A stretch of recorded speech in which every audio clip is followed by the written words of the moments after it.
Am I the a-hole for not letting my miracle baby niece be my flower girl at my wedding? My 27 female, older brother and sister-in-law, both mid-30s, just welcomed their first child a year and a half ago, after years of trying. After many failed attempts, sister-in-law was told that she wouldn't be able to conceive due to a medical condition she has. Then they finally got pregnant.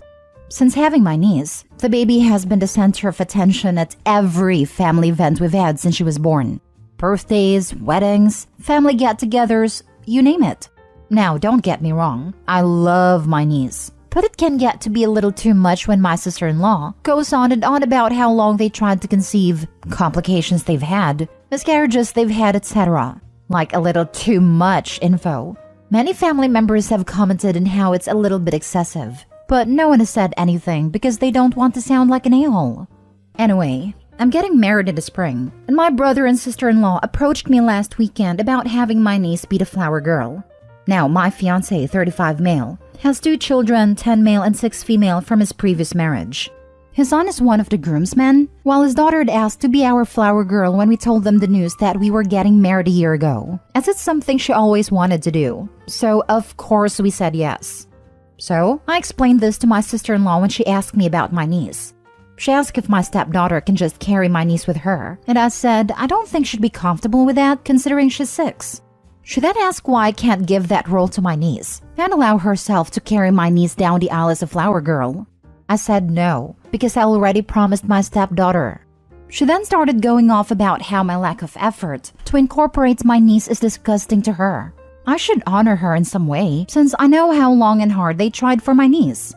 Now, I may sound like an a-hole for this, but I kind of got fed up and snapped and said, incorporate my niece how? By the time the wedding comes around, she'll be 2 years old. The entire family already knows your story about how long and hard you guys tried for her. What more do you expect me to do to honor her? She started crying and said that clearly I don't love my one and only niece, and I'm letting her down. I said, of course I love my niece, and obviously she's going to be involved in the pictures and stuff, but I'm not going to let my stepdaughter down by giving my niece a role she's too young to remember anyway. Well, now sister-in-law and my brother are angry with me for not letting my niece be flower girl, and are running around telling the rest of the family I don't love my niece. My mom had been trying to stay neutral, but thinks my stepdaughter would understand if I explained to her I need to give that role to my niece. I'm firm in my decision though, and my fiancé is thankful that I didn't let his daughter down. Am I the a-hole for not allowing my niece to be the flower girl? Now for the top comments. Not the a-hole. Let them be pissed. If ever there was a time to take a stand for your stepdaughter, it is now, without knowing her story or how she came to be part of your life. She's 6 years old, and you've made a commitment to be in her life. The moment you make it official revolves around her as much as it does you. You absolutely have every right to honor the stepdaughter over the niece, and these first moments as stepmom are going to cause the ripple that forms the pond that is your relationship for her whole life. Trust me, if you back down now and give her spot away, it's going to ruin more than just your wedding. I 100% agree. I came from a family with 2 divorced parents myself, and I'll never forget how horrible I felt when my dad and stepmom's wedding I wasn't included in it at all. Yet my younger brother was one of the groomsmen. Having that experience myself, I'd never want my stepdaughter to feel that way, or that she isn't involved in such a special day. It just caused so much drama in the family that is so unnecessary. Stop thinking of it as your decision causing drama, and start correctly calling it your sister-in-law causing drama because she wants to be the center of attention at your own wedding. It's your day, not hers. Not the a-hole. She's their miracle baby, not yours. The fact that they want you to disappoint your soon-to-be stepdaughter in order to make their daughter the focus of your wedding is absurd. Next story. Am I the a-hole for not giving my daughter, who eloped, cash for her honeymoon? My daughter Jane recently eloped with her partner of 5 years. My wife and I were excited when they got engaged to plan a wedding, but she said she didn't want to rush setting a date or planning a wedding.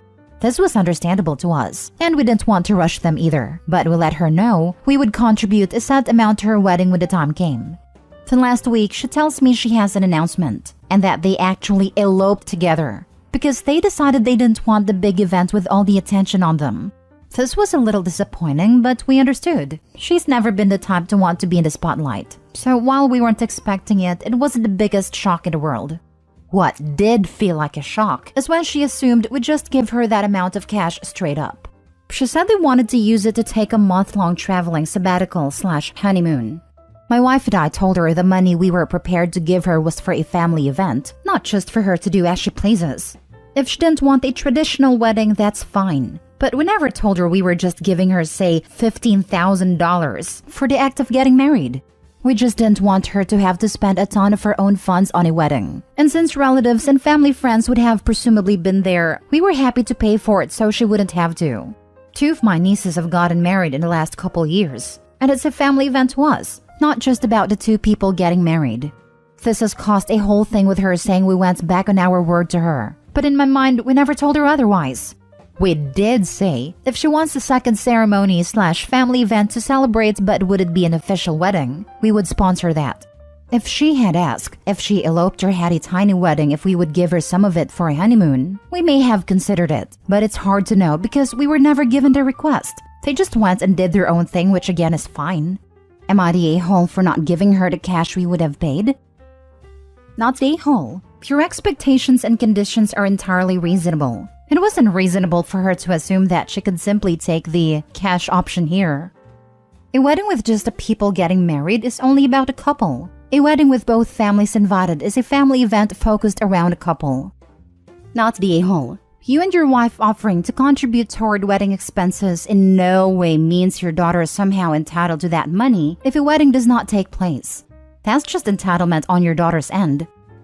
Yes, and it's a conversation you have with your parents before you elope. I talked all my options out with my dad. He was willing to give us a set amount if we eloped, or contribute the same amount to a wedding. But it's a discussion, not I got married. Can I have the cash? My father-in-law told me if he were in my shoes, he'd take some of the wedding fund they had for us and maybe use it as part of a down payment on a house and cut expenses here or there with the event. So we did exactly that, but he explicitly said that was an option. Never in a million years would I have expected to just be gifted that money. Especially for a honeymoon. I mean, that doesn't mean it's not important to some people, but I can imagine parents being happier helping a child with a home over a once-and-done expense. My parents offered to kick in for a portion of my wedding, or give me the equivalent if we wanted a destination wedding. We never had a third option for cash. It was always for the wedding. Next story. Am I the a-hole for oversalting my brother-in-law's food? I, 29, may love to cook, and even more so when I'm cooking for other people. I'm also the kind of person who likes to be good at everything I do, so I put in a lot of effort into cooking and also always ask for feedback so I can make it better the next time.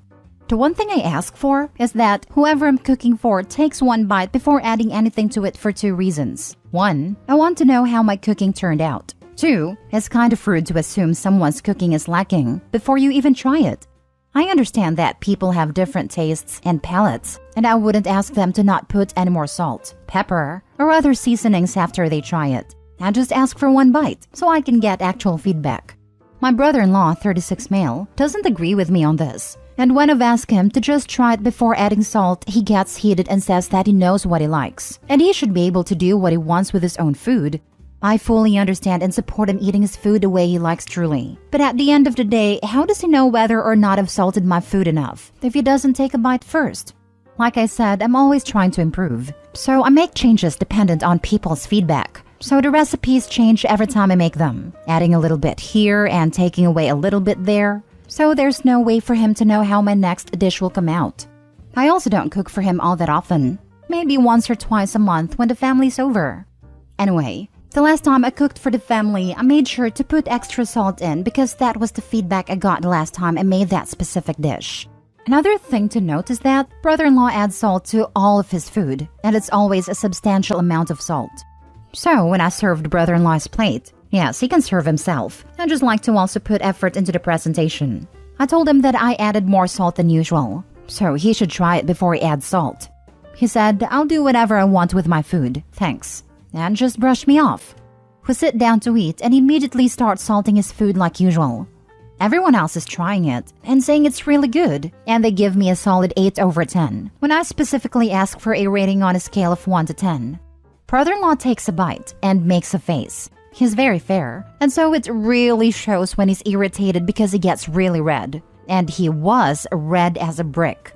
I asked him what was wrong with it, and then he accused me of oversalting his food on purpose, so that it'd ruin his food when he added more salt. Here's where I may be the a-hole. I responded by saying that maybe if he tried the food first, then he wouldn't have oversalted it himself by adding more salt. He got pretty salty, pun intended, over what I said, and my sister called me petty for messing with someone else's food, and now he's refusing to eat what I cook. My mom is a peacekeeper, so she's telling me to apologize, and my dad doesn't think I did anything wrong. So am I the a-hole?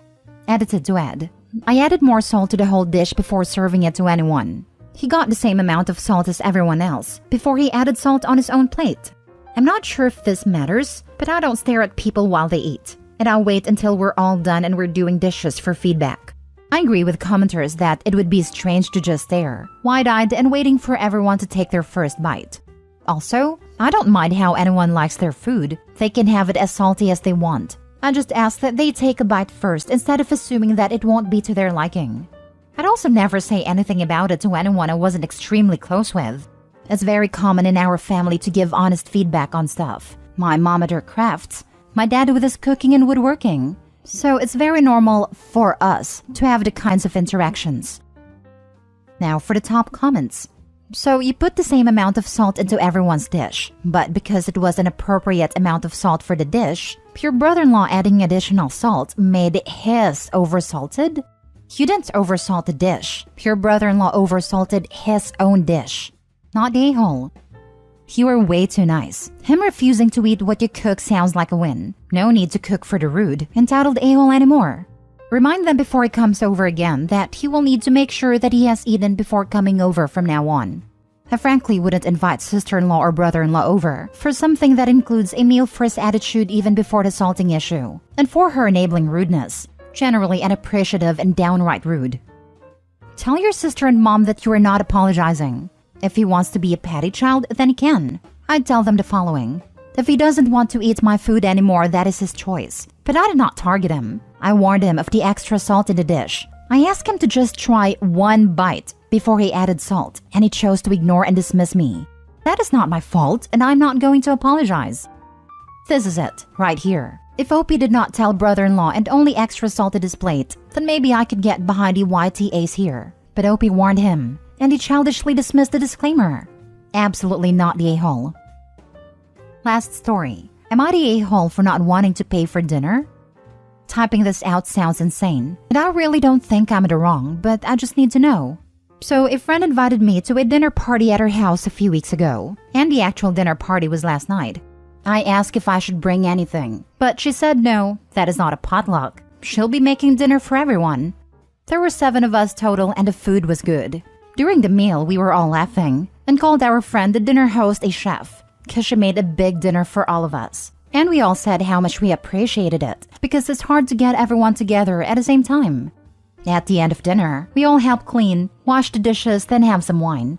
It started getting late, so people started to head out. And on our way out to dinner, host said don't forget to Venmo/Cash App/Zelle her. Some of us were confused because we had no idea what we had to send her. So I asked her, what am I sending you money for? And she said for cooking dinner. Me, I don't understand why we should pay. Her, because I spent my money and hosted the dinner and cooked. Me, none of us asked you to. You volunteered to do it, and you never mentioned paying until now. Her, I didn't do this for free. Me, you should have told us before you hosted that you expected this. I don't think it's fair to just bring this up and expect people to pay. She called me an a-hole and said again that she didn't spend hours to cook, grocery shop for free. I have never heard of this, like ever. We kept arguing, and after a while, I just Venmo'd her the $40 she asked for. I don't think I'm the a-hole at all, and some of my friends agreed with me. Some have said it's normal to pay for dinner during a dinner party at someone's house, so now I'm not sure. Edit. A lot of you have asked what she made, and it was some salad I've never heard of. The main course was smoked Gouda mashed potatoes with beef short ribs. A dessert I forgot the name of. I think she said she bought this from a bakery. She also made vegan mashed potatoes and vegan ribs for one of our friends who is vegan. She also made or bought chicken skewers as the appetizers. Even though she said not to bring anything, I brought rum cake from my local bakery. And yes, everyone brought something small. We also had charcuterie and cheese board that 2 of the girls brought. Some girls brought wine, and we even had one girl bring candles to set the mood. We are in the US and none are European. I spoke with some of the others, and although they had paid for a dinner party before, it was discussed first. No one has ever done what this friend did, which was spraying an unexpected cost on us. All of us are in our early 30s. The group chat is going crazy right now because everyone is angry at her.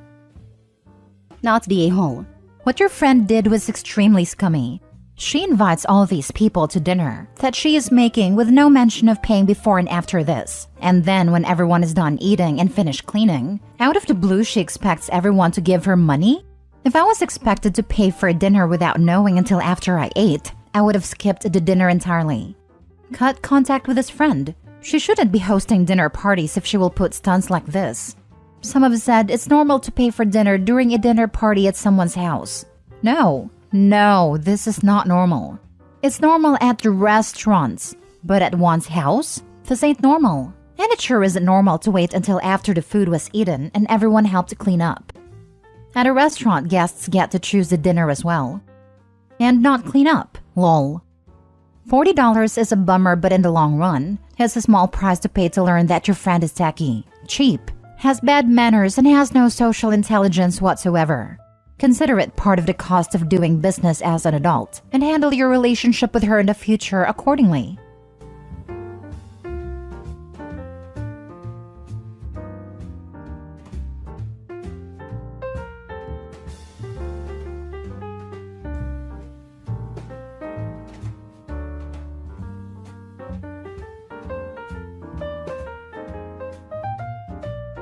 Am I the a-hole for telling my fiancé if I see her friend again, I'm calling the cops? Plus update.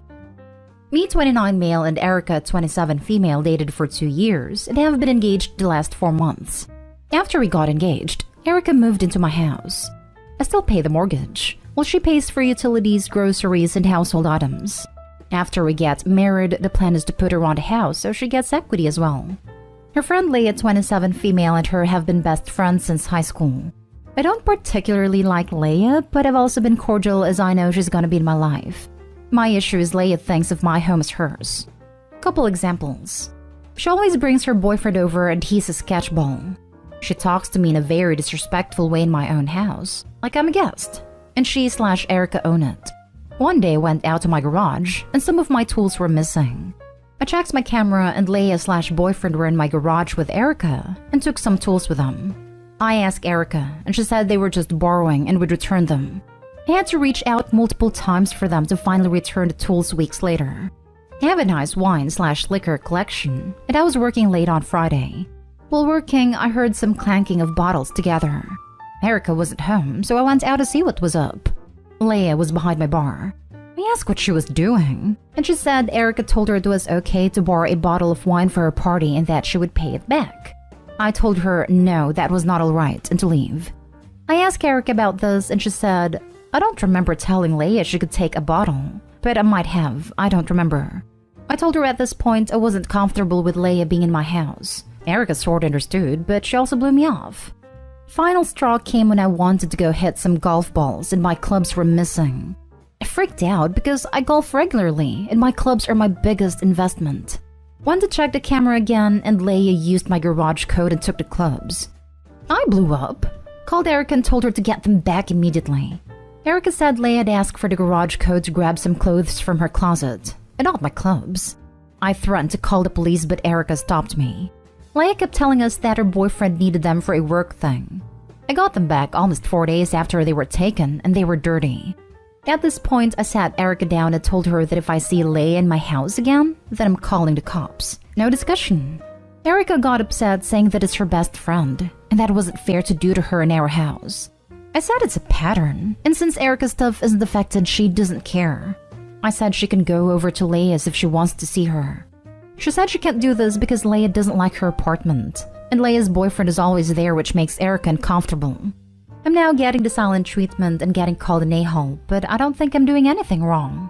Am I? Now for the top comments before reading the update. Do not put this woman on the deed to your home. Heck, don't marry her. You don't have a Leia problem. You have a fiancé problem. Time to move on, buddy. Not an a-hole. I agree. OP, open your eyes. Agreed. Erica is allowing this to happen. There are a lot of boundary issues that shows as red flags. The fact that Leia has her code and lets herself in without letting anyone know is a problem. And you can truly see that Leia does not give a single damn. She got outed multiple times on camera, got caught nicking a bottle of wine, and did not care. Leia does not respect the OP, plain and simple. And Erica is fully endorsing this behavior in their house that she does not own any part of. I'm starting to think Leia did, in fact, have Erica's permission to take that bottle. Erica just backpedaled and threw her friend under the bus when OP got upset. I wouldn't be surprised if Leia also thought she had permission to borrow the clubs. After all, we know Erica gave her the key/code and gave permission to borrow the tools. Either way, neither of the ladies have boundaries. But this sounds like an Erica problem. Also, I would keep copies of the security footage, just in case, and change the garage code. Already have done these things, but thank you for the advice. I won't give Erica the new code. She has the clicker to get in and out, but I'm not comfortable giving her the code until this whole situation works itself out. If you can't trust your fiancé with your security code, you guys should see someone together before you get married and have a lot of discussions on your future and how you both see things. And now for the update. I want to thank you all for the kind words and comments. I knew after reading the comments that it was time to come to a resolution. I decided to drive home from work and talk with Erica. When I showed up, Leia's car was parked in the drive. I went inside and they were watching TV. I told Leia immediately to get out. She tried to argue, but I told her if she didn't, then I'm calling the police. Erica tried to get pissy that I kicked her friend out, but I said I'm done talking about Leia because at this point, nothing is changing with that relationship. Sat Erica down and showed her this post. 20 minutes of reading later, I asked her what she thought. She said, "Those people don't understand our relationship or Leia." I knew then that it was over. I asked her to hold out her hand and I took the ring off. She begged, saying she's sorry and she'll cut Leia off, etc. I told her I can't even trust her with a garage code. How am I supposed to trust her as my wife? She's locked herself in our room now and I'm in the kitchen packing up her things. I called her mom and dad telling them about what has happened, and they were furious. Leia's apparently banned from their house. It has been since high school. I didn't know this, but her parents said it's been like this since high school. They're coming this weekend to get Erica and the stuff. I couldn't be any happier than I am right now. A huge weight feels lifted off my shoulders. I felt like if I never made this post, I wouldn't have ever seen how messed up my life had become. Sincerely, thank you everyone. Can't wait to take my clubs out and play around now that I have more free time. Really excited to see what single life brings and can't thank you all enough again. Next story. Am I the a-hole for calling my girlfriend inconsiderate for the way she tested me? My girlfriend told me that she tested me by canceling a date when we first started to go out. It was the date where we were kind of planning to hook up for the first time. For context, she lives in the city while I have an hour drive. She waited until I was halfway to the city before canceling. I remember texting her as I got into the car and telling her I was on my way, and she still waited until I was halfway to the city. She had a lot of opportunity to cancel before I had driven half an hour. The date being canceled sucked, but she told me she was feeling sick, and I told her it was okay and told her to get better. I had also asked her if she wanted me to come over, and she said she didn't want to. She told me that it was a big moment for our relationship as she found that I'm very considerate. But honestly, I get why she wanted to test me, but I really am pissed off in the way she tested me. She had no consideration for my time and effort. It was as if she really wanted to inconvenience me to see how I would react. I told her that it was pretty inconsiderate to wait until I had driven halfway to cancel, and she had been really inconsiderate in the way she tested me. She apologized half-heartedly and then said it was not a big deal and it has been 4 months. I told her it was a big deal to me, and we had an argument about it. I feel like an a-hole because it feels a really small thing to get mad about. Not an a-hole. The fact that she isn't remorseful at all, that's your second red flag. The fact she's made you feel like the a-hole for being rightfully upset, that's your third red flag. This chick is a manipulative, gaslighting trouble box. I think you were right. Dear God, I'm dating another version of my ex. It's pretty bad when the administrator of the relationship test miserably fails it themselves. Even worse when they fail to allow for the possibility that the other person might actually be dissatisfied with them. She should have kept quiet about her little test. Your behavior on that day was appropriate and considerate. Good for you. Obviously, you passed. But now, going forward, when anything comes up, you may be wondering, is this a test? And is this a test? And is this a test? Because yeah, it might be. You need to have a little discussion about this. This is not a small thing to get mad about. Not the a-hole. Next story is titled, Am I the a-hole for buying a door to my son behind my husband's back? For those who might have been confused, my 35 female husband 46 male believes that until he is 18, our son male 14 shouldn't conceal his room as he is under our care. This has been one of the things straining our relationship lately, as I think that a teen should have some freedom. Maybe not completely out of our sight, but you know, a door at least. But my husband keeps insisting on him having almost no freedom at all. Whenever I bring up the door thing, he just shuts me down with, this is what it'll take him to be a man, and this is how I was raised. So, both my son's birthday and Christmas are coming up, and I decided that he should finally have a door to his room. So I went behind my husband's back and bought a new door, and heard it to be installed while they were both away. When my son came from school, he was incredibly delighted, but my husband didn't receive the news so well. He told me that this is not the kind of decision that I should be making by myself, and that I disrespected his authority, and now he's refusing to even sleep in the same bed as me. I've been wondering if this should have been a conversation rather than me disrespecting his wishes. So, am I the a-hole for going behind my husband's back to get a door for my kid? Now for the comments. Not the a-hole. Your husband is super controlling. Scary, frankly. Not only this, but it's mistreatment. When CPS found out I wasn't allowed a door that just had a curtain, and that my mom's boyfriend would sneak down the stairs unexpectedly to yank open at random intervals, it almost caught me naked while I was changing a few times. They went off. Not only is it maltreatment, it's a fire hazard. If you have a house fire, your son has nothing to stop that fire from entering his room before it can get out this window, which would likely result in either massive bodily injury due to burns and smoke inhalation, or at worst, death. The husband is mistreating and putting his son at risk. Some kind of man he turned out to be. Edited to add, please find a safe way to live with your son. Frankly, I'm worried that things will escalate in the way he treats the both of you if you continue to stand up for yourself with your shiny new spine OP. I don't want you trapped in a home with a violent person. No one deserves that. Not the a-hole. Your husband was the one who made the decision to not let him have a door, without your input, and now you've shown him what that's like, and he doesn't like it. My question is, why have you stayed so long with a man who treats your son this way? Yes, this feels awful. And frankly, I have an insane amount of resentment for any man who seems to think he automatically has authority and dominion over his home as the ultimate ruler. BS. Opie's not the a-hole for getting him a door. But if she doesn't realize that this is going to be a never-ending battle in his teens, and that he's going to leave and not come back once he turns 18 unless they get their act together, she's got some very rude surprises coming. Not the a-hole. There are bigger issues here than the door, which is already a big issue. I believe not having door or any right to privacy is maltreatment. I'm sorry your husband was brought up in an awful home, but that doesn't give him the right to mistreat your son. You had your son at 21 when your husband was 32. That's a concerning age gap. That when it's combined with your husband constantly shutting you down, punishing you and your son for disrespecting his authority, and you feeling the only way you can have a say and do something for your child is by sneaking around your spouse, it all combines to worrying conclusions. I'm worried your husband has an unhealthy totalitarian head of household mindset. There is no excuse, be it upbringing or religion, for his behavior. Think about if the status quo is really what you want for yourself and your child. Last story.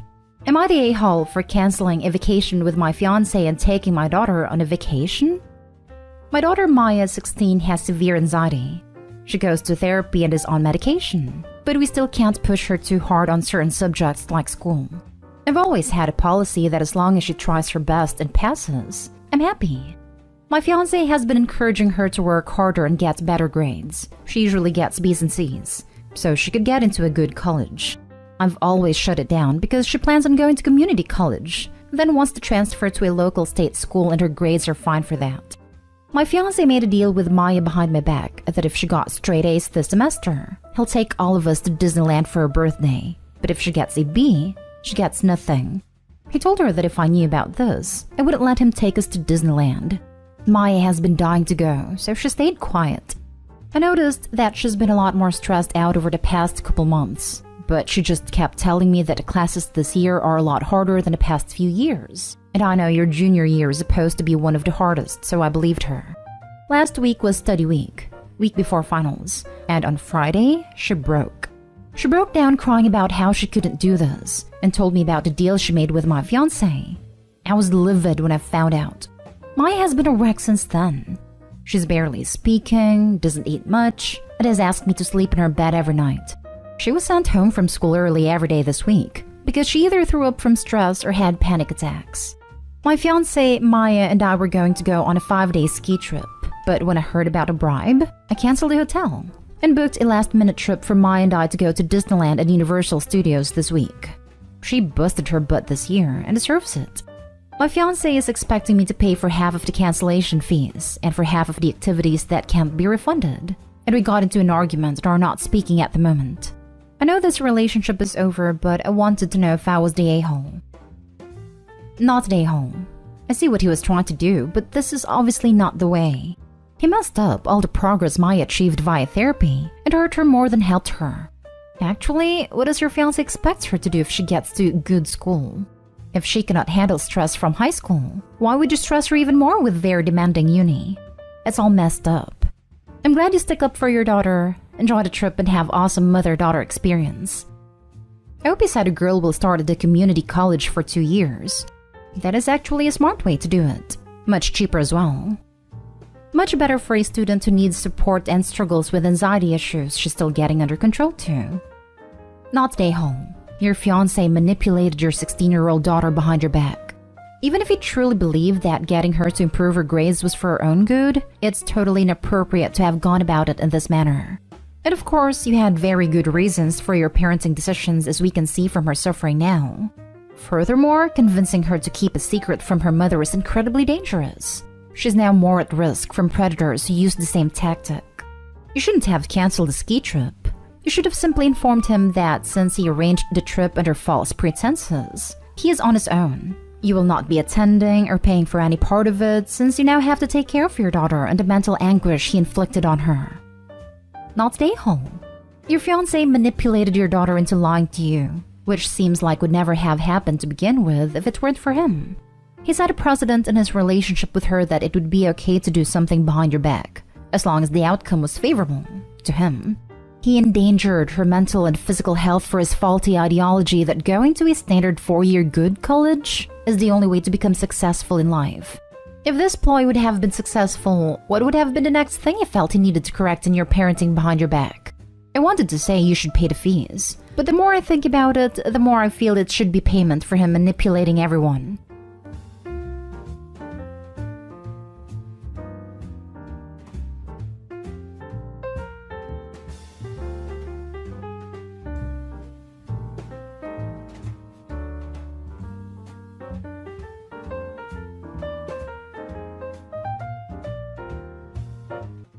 Am I the a-hole for not selling a property that my parents promised someone? About 10 years ago, a family friend owned 2 commercial units but couldn't keep up with the associated costs. Repairs, maintenance, taxes, etc. It also needed a lump sum of cash to keep their business afloat. So he asked my parents to buy the property from him, with the condition that he could buy it back for free after a few years once his business recovered. My parents could rent it out in the meantime and recoup what they paid. My dad passed away 4 years ago and left me with the property. I renovated it and have been renting both units out since then. This past summer, the family friend and his kids sent me a pretty aggressive letter saying they want the property back for free under the original agreement between them and my parents. There was no contract or anything, it was just a verbal agreement. They eventually said that they'll buy it back for the original purchase price of $80,000, but the property has increased in value by 12 times since then. Plus, I've put a decent amount of money in it for renovations. I've never met these people, and I have no intention of upholding a verbal agreement that I was not a part of. So I told them no, and not to contact me again. They've been sending me threatening letters with semi-legal threats. I talked to a lawyer and he said they have zero claim and that I'm in the clear. Am I the a-hole for ignoring them and keeping the property? Now for the top comments. Not the a-hole. Honestly, the original agreement sounds like he was taking advantage of your parents. Screw this guy. They were. My parents were extremely kind, but many people took advantage of them throughout their lives, unfortunately. Make sure you have some type of security/cams in the property. Obviously nothing that would make your tenants uncomfortable, but maybe sharing that you are being harassed and want to be sure they don't get harassed. Not the a-hole. They don't get to sit back and reap the benefits of 10 years worth of work and maintenance. A few years for the original buyback agreement with your father and not you is not 10 years. That opportunity between the two original parties came and went. Especially after they were not only maintained, but renovated. Realistically, these are no longer the same units that were part of the original agreement. For free? Not the a-hole. For free or for the price your parents originally paid, $80K, the offer is ridiculous. Get a restraining/harassment order against them. Stop saying you knew about the buy-it-back deal. They might be able to use it against you. I understand nothing of law in the US, but what if they have a recording of you talking about this lunatic deal? Make sure to schedule an appointment with an attorney. Find out what really could be done. Honestly, I don't think the previous owners have a case against you. However, make sure you know everything about the legal repercussions of the buying back for free thing. First they wanted it for free, then they said they'll buy it back at the original price of $80,000. The property is worth well over $1 million at this point. My mother, for years after my stepfather died, sent money to a poorer country to help her in-laws. When she told them she had cancer, they still asked for money. When she let them know that she had go into hospice as cancer was terminal, they still begged for money. When she passed away after half a year in hospice, I went through her phone correspondence and let them know she has passed. I kid you not. 2 weeks later, they are asking me for money. I don't know these people, never met these people, never went to their country, and I am not in any way related to them. They keep begging. I sent a scathing response back with a listing of telephone numbers of people who were actually blood related to them. You're in the same boat. These people have no ties to you, and you owe them nothing. They have no contract. Let them chin-wag all they want and sleep soundly at night. Some people are straight-up vultures zooming in on a dead carcass. Yep, this wasn't the only vulture that came out of the woodworks when my parents died. Sorry about your mom, and sorry you had to deal with that awfulness instead of being able to grieve. Next story. Am I the a-hole for not giving my fiancé any of the winnings to pay off her debt? I, 31 male, have been engaged to my current fiancé, 34 female, for 2 years. We are not rushing into getting married. My fiancé has been struggling with debt since she graduated college. Her parents gave her a loan to help with paying some of the debt. Her biggest issue is that she loves to buy things that aren't necessary. What I didn't know was that she had 3 credit cards that she would use and they were already maxed out. She works as a registered nurse and used most of her paycheck to pay off the debt. We decided to go on a vacation and decided to have fun at a casino. I put in a reasonable amount and ended up winning a large jackpot. The money was enough to put towards some of the bills and mortgage. But my fiancé kept begging me to use all the money on her debt. But I told her that I had concerns about her going back into debt. She has been staying quiet and won't talk to me unless it's in regards to the money. When we got back home, we invited her parents over for dinner and she told them how much I won. Her parents were so happy and relieved, and her mother asked if I was going to use the money on her debt. I explained to them that I was going to use the money towards the bills, mortgage, and paying off some of my car loan. I do love my fiancé, but I don't trust her with the money. I did deposit the money into my bank account, but she did trash our entire room trying to find the money. Her family thinks that since I am going to be her husband, that all my money should be hers. I feel that because I have my concerns about her going right back into debt, that I do not trust her with this large amount of money. Am I the a-hole for not giving my fiancé any of the winnings to pay off her debt? Not the a-hole. You really need to rethink marrying someone that would trash your room looking for money that doesn't belong to her. Lots of red flags here. Not the a-hole, and I agree. If she is this bad now, it will get worse when you are married. She will be constantly putting you and your credit score in trouble, OP. One of the most common reasons people fight or divorce is due to money, and divorce is causing a lot of financial damages on its own. Seriously think about the marriage. Ask her if she's willing to go to a money management and budgeting course to get a handle on her debt and possibly pay off and cancel a card or two. If she won't do any of those things, she's just using you to pay off her debt and then charge things back up. Not the whole. I have to agree. I hate to say it because I don't like judging people who get into financial troubles, but Opie's fiancé sounds like one of those people who can't stay out of debt. I know people like this. I have a friend who had credit cards she kept secret from her husband so she could spend money on salon visits, clothes, and toys for their kids. After he died in a bike accident, between the insurance and the money people gave her as a young widow, she got all her debts paid off. Guess what? In 5 years, she was deeply in debt again. I'm all for married couples sharing their resources, but this sounds worrisome to me. Opie and his fiancé may not be financially compatible. Listen to this, Opie. This was my brother's first wife. She expected him to pay for everything even before they married. While she regularly got fired from jobs at the 4-month mark, it ran up to huge credit card debts the whole time. Guess who ended up divorced and filed for bankruptcy afterwards? Dude, I would seriously consider canceling the engagement. Not only does she have bad money habits, she trashed your room looking for the money? You know what that sounds like? An addict. Has she been evaluated for a shopping addiction? You're right to not want to pay off the debt for her. It sounds like she would just get right back into it. Not the whole. Agree. And why is no one bringing up her trashing their place to look for the money he'd already deposited? Holy smokes, is that some unhinged crap. Not stay home and break up with this lunatic, please. And yes, she'd definitely have just blown through more money. Next story. Am I the a-hole for leaving my daughter in economy class and refusing to change her seat? My daughter Meg, female 18, is a very active person in social causes. Go to marches, help with NGOs and homeless people. The recent cause she embraced was the criticism of capital accumulation.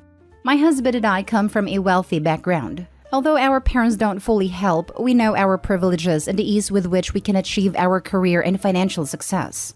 But Meg doesn't seem to understand. She often criticizes each more expensive purchase, saying that we could donate this money to people in need. I really understand her ideal, but it gets annoying all the time at any purchase she's criticizing. What she also doesn't understand is, the little of this excess capital of ours, she has the freedom to do all this in time without money stopping her. All the luxuries like iPhone, car, and money are given to her so she can walk as she wants. And we agreed to help when she said she would like to take a gap year to delve into the causes. After 3 years without traveling because of the pandemic, we decided to take an international trip. Again, Meg talking about it being an unnecessary expense to go to business class and that money could go to other things. She proved her point, and we decided to go class save on a 10-hour trip. On the way to the airport, I talked to my husband that he could go to the gate and I would go to the duty-free to see some stuff. Meg butted in and started the same rant again. I was already pretty annoyed about it despite giving her a warning to stop, but I saw that she was going to be on this the whole trip. At check-in, the attendant asked if we'd like an upgrade to executive, and when Meg threatened to start over, I accepted and asked for 2 seats. She was quiet, asking if we weren't going to do it for her, and I was very honest, saying that I wasn't willing to spend 10 hours listening to it. I don't want to enjoy too. She started to say we should all stay in economy, and I said no. She got annoyed about it. On the trip, she didn't enjoy anything and stayed on her cell phone. On the way back, I offered to pay hers and she refused. When we got home, she said that we knew that she's financially dependent on us and that we accepted to support her financially, and that we refused to upgrade even though she couldn't do it to prove our point, and that we were vindictive for being fed up with her pointing out only the truths. And if we don't like her way, let her know and don't punish her. She is given cold shoulder so far 5 days later. Am I the a-hole? Now for the top comments. Not the a-hole. Meg is though, if I was you, I'd just do malice compliance. Let her know that you support her in her causes. She doesn't want you to spend money that you could donate? No problem. She wants a new phone? Perfect. She can get the lowest cost flip phone, and the rest that you would have spent on a new iPhone will be donated, as will her old phone. Having a car is a luxury. Time to sell it. She can get a transit pass. And just think of how many people you could buy a transit pass for with all the money you save on not paying gas and insurance and from the sale of the car. Birthday and Christmas presents are a luxury. Get her a cake to celebrate her birthday and a card with a donation made in her name to a cause she cares about as her gift. No more vacations. Those are a luxury, so she can't come on those anymore. The portion you would spend on her will be donated. Meg needs to get a job so she can get some perspective. She's acting spoiled, entitled, and not understanding her privilege. And quite honestly, being a hypocrite. She's mad that you upgraded, but then mad that she didn't get an upgrade. Not the whole. Go further. Let her practice what she preaches. She's fine imposing her values on others. Let her live them herself. Also, ask her what charities you want your estate to be donated to, as she gets no inheritance. It's easy for Meg to be hypocritical brat when there's no penalty for her. Let her live how she lectures, and don't let her back into your good graces until she apologizes for her behavior. Not the whole. Your daughter is a major hypocrite. She doesn't want you flying first class, but is upset that you didn't upgrade her to first class. It's honestly time for you to set the record straight with her. She is well aware that she is financially dependent on you, and yet she criticizes your every financial move. Tell her that the money you're spending on her would be better off being donated, so she should stop with the hypocritical rants unless she can actually survive financially being on her own. She thinks that she's so righteous and woke, but any poor person would get annoyed with the BS she's pulling. She's all talk and no act. Sure, she goes to rallies and stuff, but her lifestyle does not reflect it considering she actually likes the luxuries of having rich parents, like going on unnecessary trips and getting everything paid for her. Not to mention, no matter how wealthy her parents are, them spending that money is beneficial to the economy. Cycling their wealth back into the economy is exactly what they should be doing to help. The problem is the rich that hoard their wealth and refuse to let it see the light of day again. Honestly, grew up in a single-parent home, and your comment about how poor people would get annoyed about her BS is so spot on. Growing up in low income, you know damn well you are low income. Sure, mom needed help here and there, but we managed. I would have been so angry if one of my friends was running around with a new iPhone, could take a year off while mom and dad paid and all that, had the nerve to rant near me how her parents were wasting money. I'd feel like she was taking the piss on me. I was happy at home, a privileged girl just reminding me I was low income while whining how people should donate while sucking on mom's and dad's wallet. Yeah, we wouldn't be friends for long. Last story. Am I the a-hole for selling my wife's LuLaRoe? My wife has recently started a side business or hustle. I don't know the exact word she uses. Recently with this LuLaRoe company, which it says is a great opportunity to get more money, to which I thought it was okay and just left her alone, maybe occasionally asking her how it was going. We have a shared account, but my wife likes managing it because she's a perfectionist and admittedly usually better at handling finances than me, so we agreed to leave most of it to her. I thought it was a mostly innocent side job, but I did ask her to tone it down when some friends complained about her messaging them privately about her whole thing. She seemingly took it well at first, but she went silent with me for a day or two because I apparently wasn't supporting her. She has a lot of merchandise in the house, some of which she puts in a spare room in which it's literally almost filled, but she keeps telling me that people are buying, etc., etc., and how I'm not trusting her whenever I brought it up, tears in the eyes and such. I finally decided to check our account and turns out she spent a decent amount of money on this stuff, as well as taking a dip in some of our emergency fund, which admittedly made me angry and kinda not in a clear mood. I decided to sell most of her merchandise when she went over to her parents' house for relatively cheap, as it wouldn't really sell for much higher. And while it was a good decision at a time, with the way my wife and some family/mutual friends reacted, started to feel like the a-hole. When she came back, I told her and she freaked out at me, saying I was abusive, horrible, and other insults, before leaving to stay at a friend's house. And some family who heard about the whole thing are saying I'm in the wrong because I'm being an unsupportive husband. Starting to feel guilty but wanted some outside opinion. Am I the a-hole? LuLaRoe is a very dangerous pyramid scheme. Have you watched the documentary LuLaRich? It's very informative and shows all of the lives this MLM has ruined. Yes. Your wife needs to watch this documentary, and so do any family members who are confused about the business opportunity. LuLaRoe is a predatory MLM which encourages people to continually buy more and more stock. Not the a-hole. Your wife is in the grip of a failing MLM. She's not thinking rationally, and you should not let her manage your finances.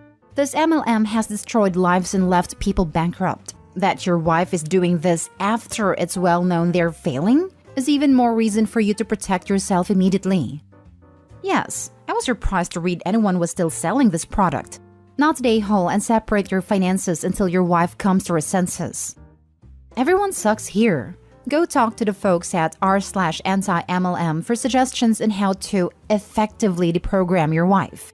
But however misguided this venture might be, I don't know how you expected stepping in and taking over without so much as discussing the situation with her first was going to end well for you. Like she discussed spending their joint money in emergency fund,